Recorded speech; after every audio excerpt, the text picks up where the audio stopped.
como se dá o processo de construção de posicionamento, tá? E aí basicamente então, como é que eu vou diferenciar, né, a minha marca das outras marcas de mercado. Normalmente ligado então à minha capacidade de encontrar espaços no mercado.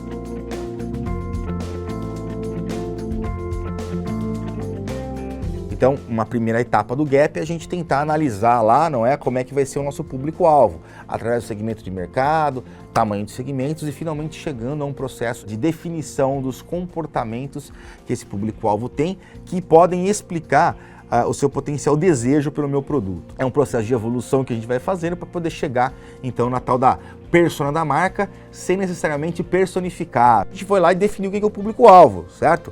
Aí eu preciso, então, definir quais são as ofertas que são feitas para eles nesses segmentos de mercado, para a gente poder depois identificar como é que eu vou construir os diferenciais da minha marca. E aí, né, eu tenho que comparar atributos mais ligados à personalidade, relacionamentos, né, se eu for olhar a marca.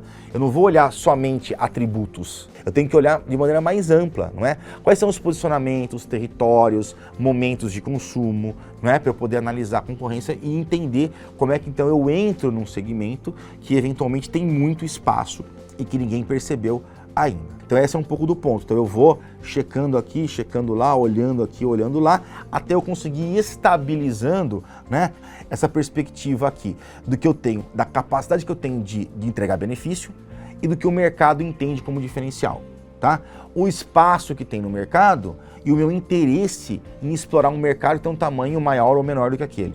Esses processos aqui, eles não são uma linha reta, né, como a gente coloca muitas vezes. Ele é um processo helicoidal, tá? Por quê? Porque você vai analisando o público-alvo, analisa a concorrência, entende que a concorrência está muito forte, reajusta o público-alvo, revê critério de segmentação, vê posicionamento, mas o posicionamento eu não consigo entregar esse benefício. Então você vai meio que circulando, tá?